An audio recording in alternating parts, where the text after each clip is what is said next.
네, 반갑습니다. 백발백중 100% 백서영 강사입니다. 네, 오늘은 저와 함께 고객관리 실무론 중에서 첫 파트죠. 콜센터 운영에 대해서 살펴보도록 할 텐데요. 먼저 전화 서비스에 대해서 우리가 교재와 함께 제 강의를 시작을 해보도록 하겠습니다. 네, 전화 응대는 중요합니다. 네, 왜 중요할까요?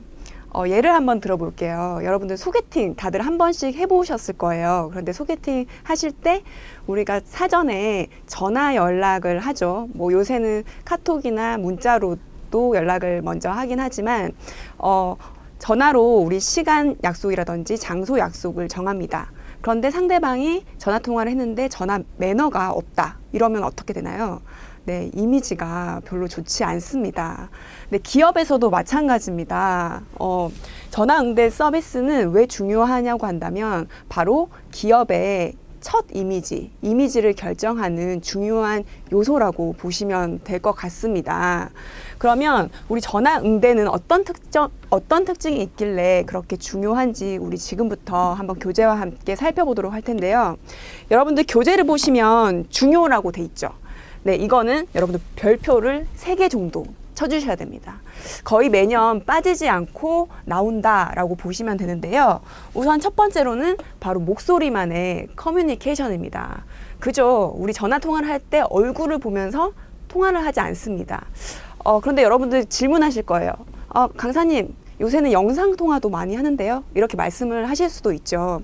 하지만 대부분 우리 기업에서는 회의를 제외하고는 거의 영상통화를 하지 않습니다. 네, 영상통화는 우리 애인이랑 같이 하는 걸로 하시고, 우리 전화응대 특징은 바로 목소리만의 커뮤니케이션이다. 바로 비대면 커뮤니케이션이죠. 그런데 이거 시험 문제에서 대면 커뮤니케이션이다 이렇게 보기로 나오는 경우가 있습니다. 그럴 때는 바로 틀린 답이 되겠죠. 이런 중요 포인트들 여러분들 저와 함께 한번 체크를 해가면서 따라와 주시길 부탁드리겠습니다. 그렇기 때문에 우리 목소리만의 커뮤니케이션이기 때문에 상대방으로 하여금 약간 오해를 불러일으키기 쉽죠. 그래서 최대한 밝고 명랑한 목소리로 우리 응대를 해주시는 거 꼭 기억을 해주시고요. 두 번째로는 우리가 눈에 보이지 않기 때문에 상대방의 표정이라든지 기분이라든지 상황 등을 알 수가 없습니다. 네, 그래서 사전에 전화 통화를 하기 전에 지금 현재 통화가 괜찮으신지 여부를 먼저 확인을 하시고 전화 통화를 하셔야 되겠죠. 그리고 세 번째, 비용이 듭니다. 그렇죠. 네, 전화 통화를 할 때는 통화료라는 게 발생을 합니다. 그래서 우리 회사의 비용이기 때문에 여러분들 전화를 하실 때는 핵심만 간단 명료하게 통화를 해주셔야 됩니다. 그리고 네 번째로는 증거를 남기기가 어렵습니다. 네, 전화 통화를 할 때 우리가 메모를 하는 습관은 반드시 가지셔야 됩니다. 전화를 끊고 나서 통화한 내용이 뭐였지? 이렇게 해서 기억이 안 난다 이렇게 하시는 게 아니라 전화 통화를 할 때는 한 번 더 요약 확인하고 한 번 더 복창 확인하고 그 다음에 전화 통화하는 내용을 메모지를 통해서 항상 메모하시는 습관을 기르시기를 꼭 기억을 해주시고요. 마지막 특징 한번 볼게요. 전화 통화는 아무런 예약도 없이 불시에 전화를 걸죠. 여러분들 친구한테 우리 전화 걸 때 7시에 전화해야지 이렇게 하고 예약 탁 하고 누르나요? 아니죠. 바로 불시에 언제 어디서 전화가 걸려올지 모릅니다. 그래서 전화를 거는 사람은 지금 상대방이 지금 현재 통화를 하기 괜찮은지 여부를 먼저 확인을 하시고, 전화 받는 사람은 지금 통화가 불가능하면 불가능하다라는 양해 멘트를 하시고 나중에 제가 전화 걸겠다라고 하는 것들을 일정을 조율을 하셔야 되겠죠. 이게 바로 전화 응대의 특징이다라고 보시면 됩니다. 선생님이 이거 꼭 기억을 하라고 했죠. 이거 매년 출제되는 문제니까 여러분들 이 특징은 꼭 기억을 해주시길 부탁드리겠습니다. 자, 그러면 전화 응대의 기본 자세를 한번 살펴보도록 할게요.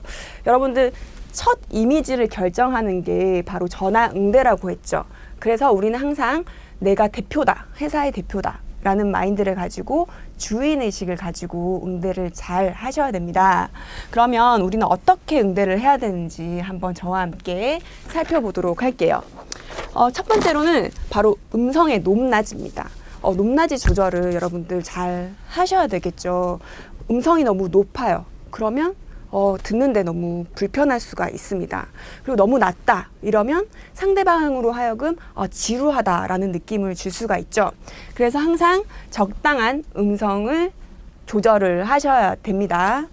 보통은 우리 친절함이 느껴질 수 있도록 전화 응대를 할 때 어떤 분들은 거울을 이렇게 전화기 옆에 놔두고 미소 지으면서 음성을 연출하시는 분들이 있어요. 이거 같은 경우는 표정이 내가 웃고 있으면 음성도 밝게 나오게 되어 있습니다. 그래서 여러분들도 전화 응대를 하실 때는 항상 전화기 옆에 거울을 놔두시고 내 표정이라든지 목소리, 톤 같은 것을 조절을 해주시길 부탁드릴게요. 그리고 두 번째로는 목소리 크기입니다. 목소리 크기가 너무 크면 우리 듣기 불편하죠. 그래서 항상 적당한 목소리 크기 조절을 해주셔야 되는데 보통 그 전화기 송화구에서 한 4, 5cm 정도 떨어뜨려서 말씀을 하시고 상대방이 내 옆에 없죠. 그래서 한 1m 정도 상대방이 떨어져 있다라는 생각으로 목소리 크기를 조절하시는 거 꼭 기억을 해주시고요. 그다음에 세 번째로는 말하는 속도입니다. 목소리 말하는 속도가 너무 빠르면 듣기 힘들죠. 그리고 너무 속도가 느리면 지루합니다. 그래서 적당한 속도를 내실 수 있도록 조절을 해주셔야 되는데 이거 같은 경우에는 여러분들 속도 별표 치세요. 네, 저번에 시험 문제로도 나왔습니다. 이게 전화 응대를 하는 데 있어서 속도가 가장 중요한 요소이다라고 해서 나왔는데 왜냐하면 상대방의 속도를 따라하다 보면 상대방과 일치감을 느끼게끔 만들어주는 거죠. 그래서 공감대 형성을 하는 데 있어서 중요한 요소로 작용을 합니다. 네, 그래서 속도는 우리 고객의 속도에 맞추어서 말씀을 하시는 거 꼭 기억을 해주시고 네 번째, 올바른 어법, 어휘, 발음 중요하죠. 사투리가 있는 분들은 약간 표준어 구사를 하실 수 있도록 노력을 해주시고 요새 유행하는 유행어라든지 이런 것들은 최대한 자제를 해주셔야 됩니다. 그리고 항상 발음, 제가 발음 얘기를 하니까 또 발음이 안 되네요. 네, 여러분들 발음 연습도 꼭 평소 때 꾸준히 해주시면 좋은 발음을 얘기를 하실 수 있다라는 거 기억을 해주시고 어조입니다. 네, 어조 같은 부분도 우리 전화 응대를 하는데 중요한 부분이죠. 이 부분도 시험에 많이 출제가 되는 부분입니다. 네, 여러분들 메러비안의 법칙이라고 한 번씩은 다 들어보셨을 거라고 생각이 되는데요. 사람의 이미지를 결정하는 데 있어서 중요한 요소들이 있습니다. 네, 메러비안의 법칙이 뭐냐 한다면 우리가 사람을 딱 처음 만났을 때 첫 이미지는 뭐에 의해서 결정이 되냐고 한다면 55%가 바로 시각적인 요소에 의해서 결정이 됩니다. 그럼 두 번째는 무엇일까요? 바로 청각적인 요소죠. 청각적인 요소가 38%가 청각적인 요소고 나머지 7%가 말의 내용이라는 거죠.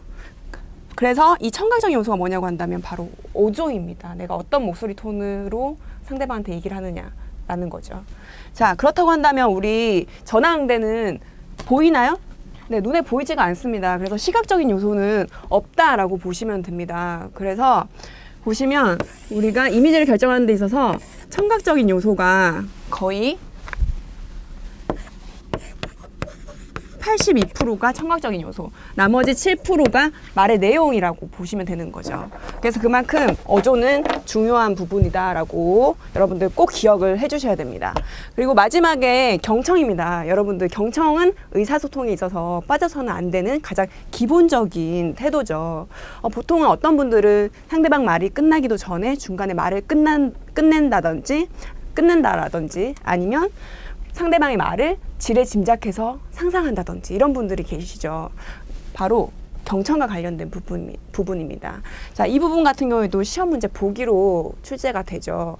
상대방의 말을 중간에 끊는다라는 보기가 나오면 바로 삥 오답이라는 거죠. 그래서 여러분들 의사소통하는 방법들 꼭 기억을 해주시고 여기서 선생님 별표 친 거 있죠. 말하는 속도, 어조, 경청도 중요합니다. 그래서 경청까지 여러분들 중요한 포인트들 꼭 기억을 해주시길 부탁드릴게요. 자, 그럼 다음으로 넘어가도록 하겠습니다. 자, 기본적인 전화응대 태도입니다. 바로 첫 번째, 바쁜 시간은 피하셔야 됩니다. 자, 바쁜 시간이 언제인가요? 출퇴근 시간이라든지 점심시간은 바로 피해서 전화를 꼭 걸어주시는 거 기억을 해주시고, 두 번째, 자신의 감정을 목소리에 나타내지 않습니다. 상대방이 눈에 보이지 않기 때문에 바로 내가 바쁜지 뭐 회의 중인지 이런 것들을 알 수가 없죠. 그래서 내가 바쁘더라도 짜증내는 목소리로 상대방을 응대를 하면 기분이 나빠지겠죠. 그래서 나의 감정을 목소리에는 최대한 표현하지 않는다라는 거 기억을 해주시고, 고객과 언쟁을 피하고 말대꾸를 하지 않기. 그렇죠. 전화 통화를 하게 되면 약간 오해의 소지가 우리 얼굴을 보면서 얘기했을 때보다는 더 큽니다. 그래서 고객이 약간 불만, 컴플레인을 제기를 했을 때 전화 통화로 서로 언쟁을 한다든지 말대꾸를 하게 된다면 고객의 감정은 더욱더 상할 수가 있다라는 부분이죠. 그리고 여보세요. 이거는 보통 상대방의 목소리가 잘 들리지 않을 때 우리 여보세요? 여보세요? 이렇게 말을 많이 하죠.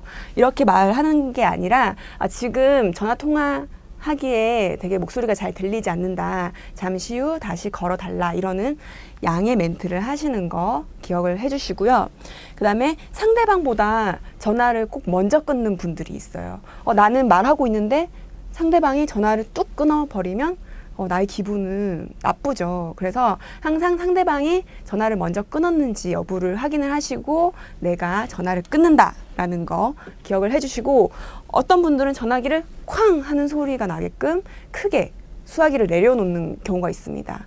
상대방이 듣고 있으면 어때요? 나한테 감정 있나? 이런 걸 느끼는 거죠. 그래서 수화기 내릴 때도 소리 없이 이렇게 조용하게 내려주시는 거 기억을 해주시고, 자, 불필요한 긴 통화 하지 않기. 아까 선생님이 뭐라고 했죠?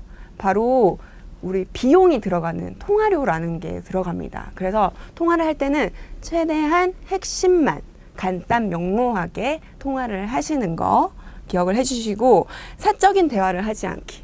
네, 보통은 사무실 내에서 여자친구랑 통화를 그렇게 하시는 분들이 있어요. 자, 이럴 때는 어떤가요? 주변에서 들을 때 개인 프라이버시 대화를 다 듣는 거죠. 이 상대방의 업무에 방해가 되는 행동입니다. 그래서 사적인 대화는 우리 사무실을 벗어나서 밖에 나가셔가지고 전화 통화를 하시는 거 꼭 기억을 해주세요. 자, 여기까지 정리되셨죠? 자, 이거 같은 경우에도 보기로 해서 시험 문제 출제가 많이 되고 있습니다. 이거는 그냥 이해를 하시면서 봐주시면 되겠죠? 자, 그리고 전화응대 3요소입니다. 자, 이거 같은 경우에는 저 한 번도 빠지지 않고 문제에 출제가 됐습니다. 별표 여러분들 5개 치세요. 교재. 네, 전화응대 3요소입니다.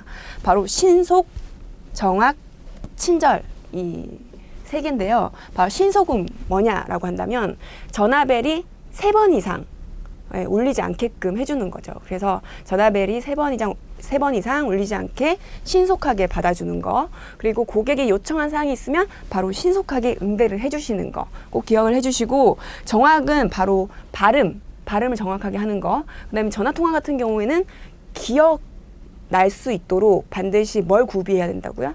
네, 메모지를 항상 주변에 놔두고 메모를 하면서 정확하게 기록을 하시는 거 꼭 기억을 해주시고, 또 경청과도 관련이 있죠. 상대방의 말을 지레짐작한다? 네, 해서는 안 되죠. 정확하게 들어주셔야 된다는 거. 이게 바로 정확의 요소입니다. 그리고 마지막은 친절입니다. 친절은 아무리 강조해도 모자라지 않죠.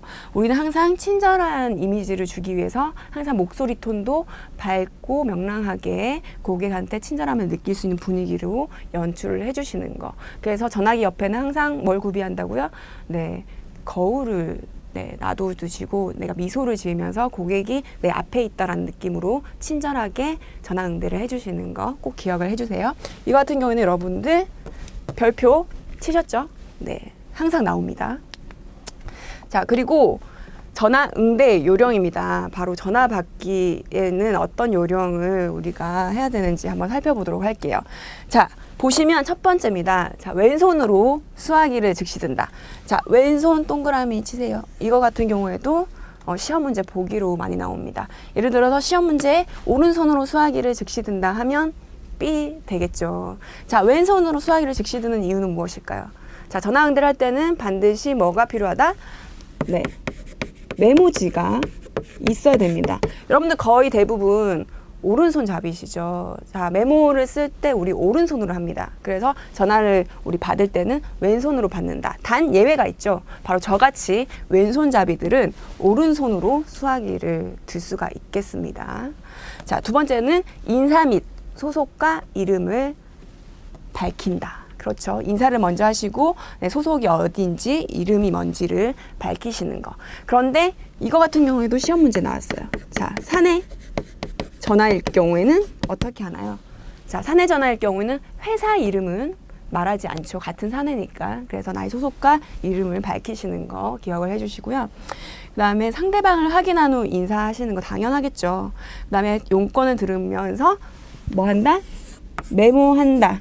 자, 여기 중요한 포인트입니다. 용건을 들으면서 메모하셔야 됩니다. 자, 보기 중에 용건이 다 끝난 후 정리할 때 메모한다. 이런 보기가 나오는 경우도 있어요. 이럴 때는 정답이 아니겠죠. 그죠? 용건을 들으면서 메모한다라는 거 기억을 해주시고, 통화 내용을 요약하고 복창 한다는 거. 왜냐하면 상대방이 눈에 보이지 않기 때문에 오해의 소지가 있습니다. 그래서 내가 이해한 게 맞는지 여부를 복창 멘트 해주셔야 되겠죠.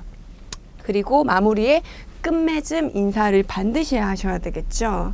반드시 한 후 수화기를 쾅 하고 내려놓는다? 아니죠. 수화기를 조용하게 내려놓는다. 이게 바로 전화 받는 요령이라는 거 기억을 해주세요. 자, 다음 넘어갈게요. 자, 그러면 전화를 받을 때 우리 어떻게 하냐. 자, 상황별로 전화 바뀝니다. 자, 이거 같은 경우에도 우리 교재에 보면 중요라고 아마 나와 있을 텐데요. 맞나요? 네, 이것도 시험 문제에 간혹 출제가 되는 부분입니다. 자, 전화 연결을 할 때 우리가 어떻게 해야 되나요? 네, 연결할 때는 보류 버튼을 누른다라든지 상대방이 내 목소리를 들리지 않게끔 송화기 부분을 손으로 막고 전화를 연결을 잘 해주셔야 되겠죠. 자, 그리고 오래 기다리게 할 때가 있습니다. 자, 뭐 1시간이고 2시간이고 이렇게 기다리게 할 수는 없죠. 그래서 오래 기다리게 할 때는 어떻게 해야 되나요? 지금 상황을 상대방한테 반드시 정확하게 인지를 시켜주셔서 기다리실 건지 아니면 우리 쪽에서 전화를 하길 원하시는지 아니면 메모를 남기길 원하시는지를 여쭤봐야 됩니다. 그리고 전화가 잘못 걸려왔을 때가 있죠. 자, 이럴 때는 전화 잘못 거셨는데요 하고 끊으시는 게 아니라 정확하게 우리의 회사명과 전화번호를 상대방한테 알려주셔야 된다는 거. 자, 그리고 회사의 위치를 물어볼 때가 있습니다. 이럴 때는 우리 전화기 옆에는 지도도 준비를 해둬야 됩니다. 그래서 우리 회사의 위치가 정확하게 어디쯤인지, 그리고 주변에 큰 건물이 무엇이 있는지 이런 것들을 정확하게 알고 계신 다음에 상대방한테 우리 위치를 정확하게 알려주시는 거 기억을 해주시고, 항의 전화가 올 때 간혹 있어요. 이럴 때 상대방과 같이 언쟁을 한다고요? 네, 해서는 안 되죠. 최대한 고객의 감정이 이렇게 줄어들 수 있도록 잘 경청을 해주시는 게 중요합니다. 자, 이럴 때 고객이 VOC, 불만을 제기할 때 상사 바꿔 이렇게 얘기하는 경우가 있습니다. 이럴 때 바로 즉시 상사를 연결해주면 안 됩니다. 그러면 전화 받는 상사는 무슨 영문인지도 모르고 고객이 화내는 내용을 들어야 되겠죠. 예, 이럴 때는 최대한 우리가 나중에 상사분께서 다시 전화를 드리겠다라고 하고 끊고 나서 상사한테 이 사실을 알리셔야 되겠죠. 자, 그리고 전화가 잘 들리지 않을 때가 있습니다. 이럴 때 선생님이 여보세요 라고 계속 연발한다라고 했나요? 네, 아니죠. 여보세요 라고 계속 연발하시는 게 아니라 지금의 상황을 고객님한테, 상대방한테 정확하게 알려주시는 거. 지금 전화가 잘 들리지 않습니다. 조금 있다가 전화를 걸어주세요 라고 말씀을 해주시는 거 기억을 해주시고, 통화 중에 전화가 끊길 때가 간혹 있어요. 이럴 때는 보통은 전화를 건 사람이 다시 거는 게 바로 예의입니다. 그래서 전화 중에서 통화하는 중에 끊겼을 때는 전화 건 사람이 다시 전화를 걸어서 지금 전화가 끊겼다라고 말씀을 해주시고 다시 전화를 이어나가시면 되겠죠. 자, 그리고 다음입니다. 전화 걸기입니다. 네, 전화 걸기 전 준비. 미리 별표가 쳐져 있네요. 네, 이거 같은 경우에도 맞습니다. 시험 문제에서도 출제가 된 부분입니다. 네, 여러분들 똑같이 별표 쳐주시고요. 전화 걸기 전에도 준비가 반드시 필요합니다. 바로 그 상대방이 전화 받을 상황인지 아닌지, 시간대가 뭐 바쁜 시간대인지 아닌지 이런 예측을 해주셔야 되겠죠. 그리고 상대방의 전화번호라든지 소속, 이름을 반드시 확인을 해주시고, 그 다음에 이용권을 정리를 하셔야 됩니다. 미리 내가 어떤 내용으로 말을 할지를 어떤 방식으로, 교재는 뭐라고 되어 있죠? OW1H로 해서 용건을 정리해 주셔야 됩니다. 자, OW1H 생소해. 이거 생소한 단어가 아니라 바로 우리말로 하면 육하 원칙. 누가 언제 무엇을 어떻게 왜 막 있죠. 자, 요 순서로 해서 우리 용건을 잘 정리를 해 주시는 거. 그리고 서류 준비, 필요한 자료나 서류가 있으면 미리 준비를 해주시고 이제 전화를 걸어주시면 됩니다. 자, 이 부분 전화 걸기 전에 반드시 준비를 해주시고 전화를 거시는 거 기억을 해주세요. 자, 상황별로 전화를 걸 때입니다. 우리 한번 교재와 함께 살펴볼게요. 자, 이거 같은 경우에도 교재에 중요라고 되어 있죠. 간혹가다 시험에 출제가 되는 부분이다라는 거 여러분들 기억을 해주시고, 자, 통화를 하고자 하는 사람이 우리 부재 중일 때가 있어요. 그럴 때는 어떻게 하나요? 그분이 언제쯤 돌아오시는지 여쭤보시는 게 중요하겠죠. 그래서 기다릴 건지 이런 것들을 한번 확인을 하시고, 아니면 통화 희망자가 부재 중일 때 아니면 메모를 내가 남겨놓고 전화를 나중에 달라라고 요청을 하시는 경우도 있습니다. 네, 이렇게 상황에 따라서 여러분들께서 맞춤으로 이렇게 행동을 하시면 될 것 같고, 두 번째로는 상사 대신 그러니까 상사 대신 거는 전화일 경우가 있죠. 이럴 때는 상대방한테 이 전화는 내가 상사 대신으로 걸었다라는 거를 미리 알려주시고 나서 상사를 연결해 주신다라는 거 기억을 해 주시고요. 그 다음에 세 번째, 직급이 다른 상사들의 전화를 중지할 때가 있습니다. 자, 요거 같은 경우에는 조그맣게 별표 한번 칠까요? 네, 시험에도 간혹가다 출제된다라고 했죠.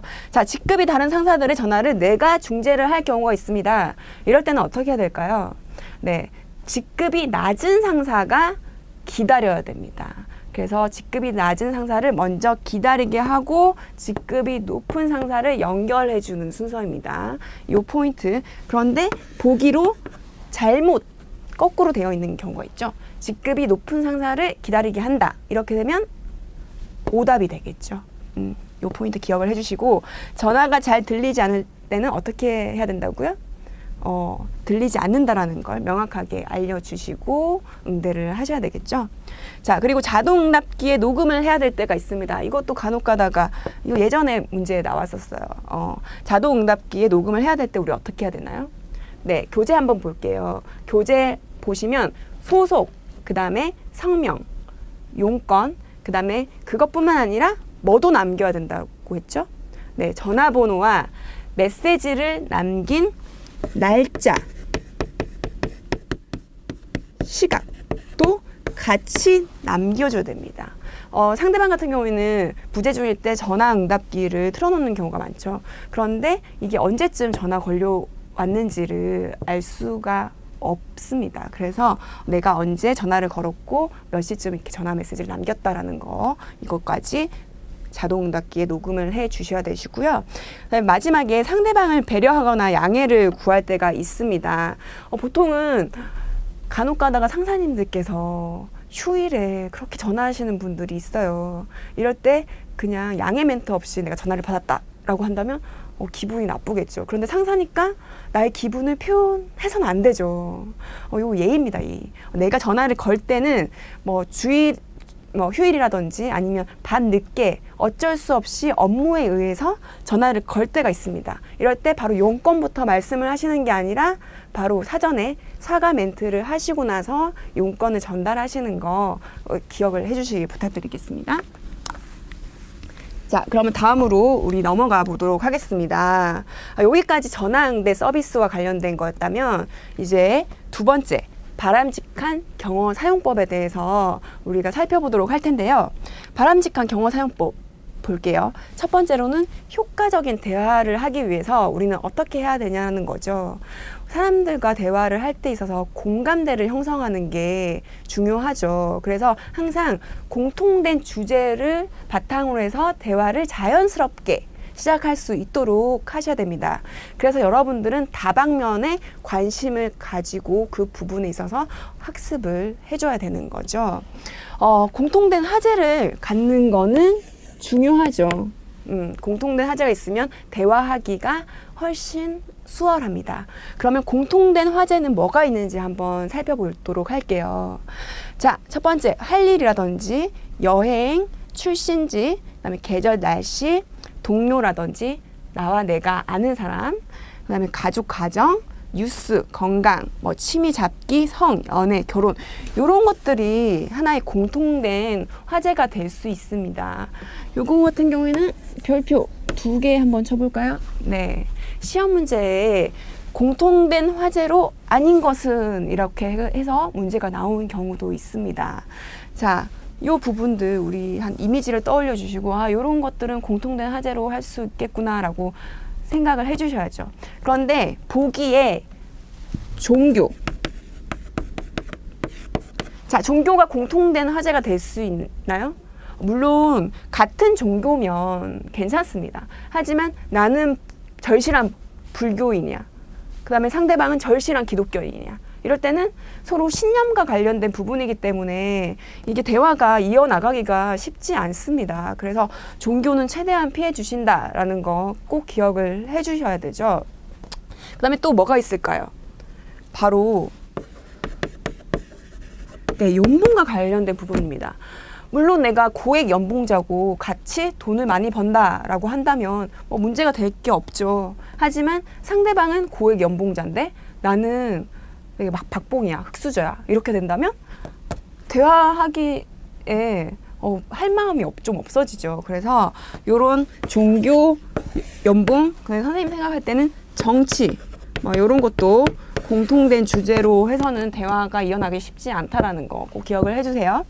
네, 공통된 화제 이 부분은 대화할 때, 시작을 할 때 중요한 부분입니다. 그리고 적절한 경어 사용법입니다. 네, 이런 것들을 좀 익혀놓으시면 품위 있게 대화를 하시는데 좋죠. 자, 존경어는 말 그대로 내가 상대방을 존경합니다 라는 뜻이죠. 그래서 사람이 될 수도 있고 아니면 그 사람의 물건 아니면 그 사람의 행동을 존경하는 표현을 할 수가 있습니다. 그래서 누구누구 씨, 누구누구 여사, 뭐 사장님께서 가십니다. 귀하 어느 분, 아이고 훌륭하신 말씀입니다. 이런 것들은 다 존경을 표현하는 말이다 라고 기억을 해주시면 될 것 같고요. 자, 두 번째, 겸양어입니다. 겸양어는 뭔가요? 이 겸양어 되게 말이 익숙하지 않죠. 바로 나 자신을 낮추는 표현이다라고 생각을 해주시면 됩니다. 그래서 뭐 우리들이라든지 아니면 제가 엽조입니다. 뭐 여러분들 아마 사극 같은 데서 많이 이런 말들 들어보셨을 거예요. 자, 그리고 뭐 저희들, 그다음에 뵙다, 저희들이다 이런 것들이 바로 나를 낮추는 말이다라고 생각을 해주시면 되시고, 공손화 같은 경우에는 공손하게 표현하는 그러니까 말 그대로 공손하게 표현한다. 그래서 보고 드립니다. 뭐 말씀해 주십시오. 안녕하십니까? 이런 것들이 바로 적절한 경어다라는 거를 기억을 해주시면 됩니다. 요거는 약간 이해만 하시면 될 것 같아요. 문제에서는 약간 사례 위주로 해서 출제가 되거든요. 이거는 저와 함께 문제 풀기 부분에서 한번 자세하게 좀 살펴보도록 할게요. 자, 호칭입니다. 자, 직장 생활을 할 때 호칭은 정말 중요한 부분입니다. 제가 호칭을 잘못 써서 그렇게 상사한테 많이 혼났었습니다. 그래서 여러분들은 호칭을 잘 쓰셔서 되게 교육 잘 받았네 이런 것들을 상사들이 느낄 수 있게끔 해주셔야 되겠죠. 자, 직장 생활을 할 때 상급자를 부를 때 우리 어떤 호칭을 쓰냐 한번 살펴볼게요. 자, 부장님, 경리부장님, 김부장님 있습니다. 이 부장님들이 다 같은 부장님들일까요? 네, 아닙니다. 자, 이 부장님 같은 경우에는 언제 쓰냐 한다면 내가 직속 상사, 직속 같은 팀에 포함된 부장님이다라고 할 때는 부장님이라고 보시면 될 것 같고, 자, 경리부장님 이 경우에는 직속 상사가 아닐 경우 그런데 직책, 직급이 있죠. 이 상대방이 직책도 있고 직급이 있어. 이럴 때는 경리 부장님이라고 부르시면 되시고요. 자, 김 부장님 같은 경우에는 어떨까요? 네, 직속 상사도 아니야. 직책도 없어. 네, 직급도 없어. 이럴 때는 앞에 성을 붙여서 김 부장님이다 라고 표현을 해주신다라는 거. 네, 이렇게 이해를 해주시면 되겠죠? 어렵지 않죠? 자, 두 번째, 하급자 호칭입니다. 하급자 호칭. 자, 과장 같은 경우에는 우리 어떻게 하냐. 야, 이 과장들도 다 같은 과장이 아닙니다. 바로 과장 같은 경우에는 직속 하급자 경우에는 과장이라고 부르시면 됩니다. 그런데 같은 팀에 과장이 한 명밖에 없어. 그러면 그냥 과장이라고 부르시면 되죠. 그런데 격리과장 같은 경우는 직속 하급자 또는 직속 하급자 아닌 분들도 해당이 될 수가 있고, 과장이 여러 명이야. 과장이 여러 명일 때 직책을 언급을 해주셔서 너는 격리과장, 너는 영업과장 이런 식으로 해서 구분을 좀 해주셔야 된다는 거죠. 홍과장 같은 경우는 어떻게 구분할 수 있을까요? 네, 직속 하급자도 아니고 직책도 없고 직급은 있을 때, 직급은 있죠. 과장이라는 직급이 있죠. 그래서 직급은 있을 때 홍과장이라고 성을 앞에 붙여주시는 거. 그다음에 누구 이름 같은 경우에도 길동씨라고 합니다. 이거 같은 경우에는 직속 하급자도 아니야. 직책도 없어. 직급도 없어. 부를 직급이 없잖아요. 그래서 씨라고 불러주시는 거. 그다음에 홍군, 길동군 같은 경우에는 나이가 어려. 네, 많이 어려. 그러니까 10살 이상 차이가 난다라고 하시면 씨가 아니라 홍군, 길동군, 여자 같은 경우는 양, 뭐 이렇게 많이 부르죠. 이렇게 해서 표현을 한다라는 거 기억을 해주세요. 이거 같은 경우도 약간 헷갈리기 쉬운 부분입니다. 간혹가다 시험에도 출제가 되는 부분인데요. 이런 식으로 직책이 있고 없냐, 뭐 직급이 있냐 없냐, 나이 차가 얼마냐라는 식으로 해서 이해하는 식으로 기억을 해주시면 될 것 같습니다. 자, 동료, 동급 호칭을 보도록 할게요. 자, 길동 과장님, 선생님, 선배님, 홍길동 씨, 홍군 이럴 때 어떻게 부르냐. 같은 보시면 동급이죠. 같은 직급이나 나보다 나이가 많어. 이럴 때는 길동 과장님이라고 불러주시면 되고요. 선생님 같은 경우에도 나이가 많은 것처럼 느껴지시죠. 자, 그래서 나보다 나이가 10살 이상 차이가 나요. 이럴 때는 선생님이라고 불러주시는 거. 근데 선배님 같은 경우에는 자, 10살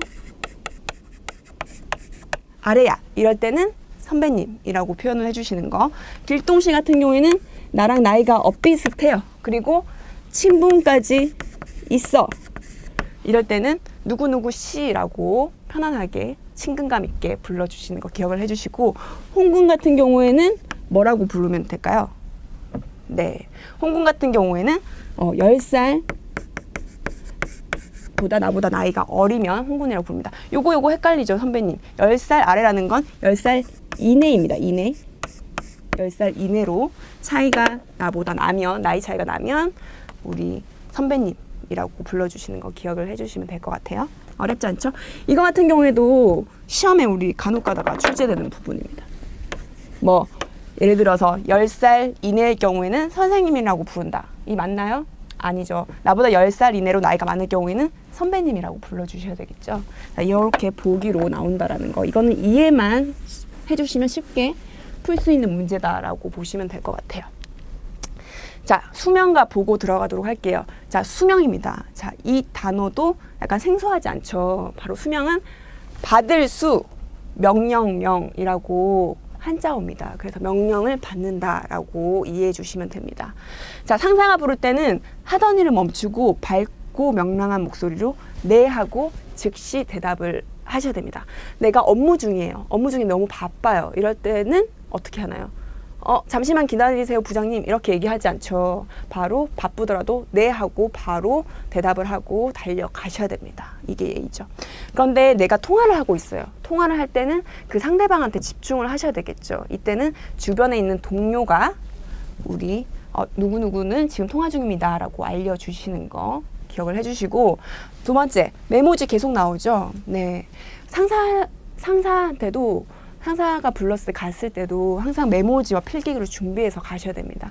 저 같은 경우는 제가 신입 직원이었을 때, 신입 사원이었을 때 메모지 없이 필기구 없이 상사가 불렀는데 덜렁덜렁 가서 상사한테 되게 많이 깨졌던 경우가 있어요. 너는 뭐 가정환경, 뭐 가정교육 받았니 안 받았니부터 시작해서 그 상사분 생각하기도 싫은데, 아무튼 여러분들은 신입으로 딱 들어가시면 항상 준비된 자세로 메모지와 필기구를 준비해서 가시는 거 꼭 기억을 해주시고, 그 다음에 필기구 준비해 가셨으면 요점을 필기해 주시는 거, 그리고 지시사항은 머릿속으로 자 OWEH로 정리하는 겁니다. 아까 전화 응대에서는 OW1H였죠. 그런데 하나가 더 붙었습니다. 이 1H는 뭐냐고 한다면 How much? 회사는 우리 보통 돈과 관련해서 민감하게 반응을 하는 경우가 많습니다. 그래서 얼마나 정도 걸리는지, 얼마 정도 그 금액이 소요되는지 이런 것들도 포인트로 해서 정리를 하시는 거, 그리고 말을 끊지 않고 끝까지 경청하는 거, 전화응대 서비스도 마찬가지죠. 그리고 필요한 경우 반드시 여러분들 질문을 하셔야 됩니다. 상사가 어떤 지시를 내렸는데 내가 질문하지 않고 내가 마음대로 해석한 대로 업무 처리를 했다가 다시 일을 해야 되는 경우가 있어요. 그럴 때는 약간 애매모호하다 이럴 때는 내가 이해한 게 맞는지, 어떤 걸 좀 원하시는지 구체적으로 질문을 해주셔야 됩니다. 그리고 요점은 반드시 복창해 주시는 거. 그리고 이 부분 같은 경우에도 약간 회사 생활을 할 때 여러분들 주의해야 될 부분이에요. 보시면 직속 상사 이외에 상사로부터 지시받은 경우에는 직속 상사에게 보고를 합니다. 자, 직속 상사 이외에 다른 상사가 지시를 하는 경우가 있습니다. 이럴 때 그 지시를 한 상사한테 보고를 하는 게 아니라 내가 소속되어 있는 상사님께 이 사실을 먼저 알리셔야 됩니다. 근데 이 사실을 알리지 않고 저 같은 경우에는 그 지시한 상사, 똑같은 상사니까 업무 처리를 했다가 그 직속 상사가 되게 기분이 언짢아 하셨던 그런 케이스가 있습니다. 그럴 때는 우리는 반드시 내 직속 상사한테 먼저 선보고를 한다라는 거 꼭 기억을 해주시길 부탁드릴게요. 자, 다음 넘어갈게요. 자, 보고 같은 경우에는 지시한 상사에게 합니다.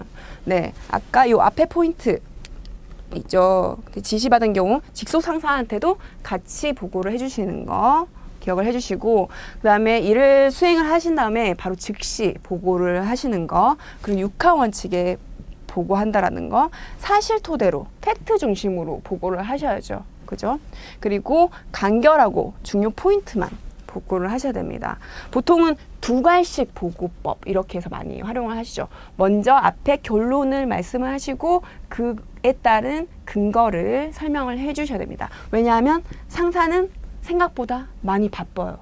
네, 미팅에도 참석해야 되고 보고서도 작성해야 되고 사장님과 뭐 골프도 치셔야 되시고 되게 바쁩니다. 그래서 보고 받을 때 시간이 별로 없습니다. 그래서 뭐 엘리베이터 스피치 기법 이런 것들도 많이 연습을 하시죠. 그래서 내가 핵심 포인트만 간결하게 보고를 한다라는 거 꼭 기억을 해주시고요. 그 다음에 보고를 할 때는 모든 자료는 빠뜨리지 않고 가지고 가셔서 준비를 하셔야 됩니다. 예상치 못한 질문 같은 걸 하시는 경우가 있어요. 그럴 때는 바로 자료를 보고 바로 즉시 응대할 수 있도록 철저히 준비를 하셔야 되겠죠.